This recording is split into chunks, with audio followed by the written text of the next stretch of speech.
Why does Taste let someone like Tato Aguilera, who lies, work on his channel? Listen to what he said about Milton Gimenez's disallowed goal.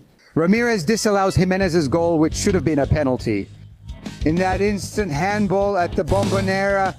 Exactly, a play that later ended up at Federación Internacional de Football Association, which resulted in a Federación Internacional de Football Association decision and rule changes. Exactly.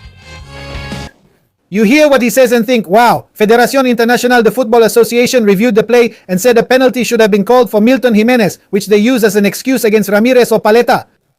Let's hear from Edu and Cabilia, who will share the real story about the play sent to Federación Internacional de Football Association. This is the controversial final play, analyzed by Federación Internacional de Football Association and falling into a regulatory gray area. It was later explained. What happened next? According to the rule, It's a handball, but not an obvious one because it's hard to enforce. An imminent handball is when it's a non-punishable handball that gets called because it influences the goal.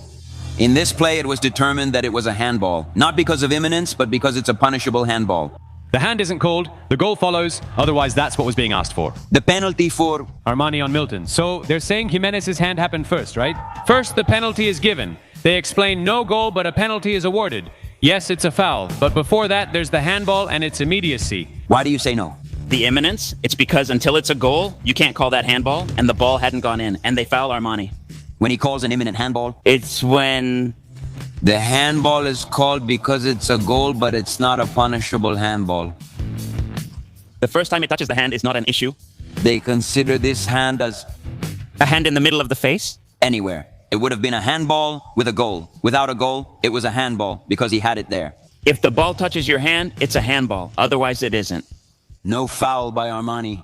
Well, you likely didn't know this since the media doesn't show it. And the lie remains there, going around that play should have been called a penalty, right? Because everyone repeats that and because we're full of Boca supporting media. That play was correctly disallowed and the handball was correctly called, folks. The play went to Federación Internacional de Football Association and it was determined that it wasn't an immediate handball, but it was still a punishable handball, folks.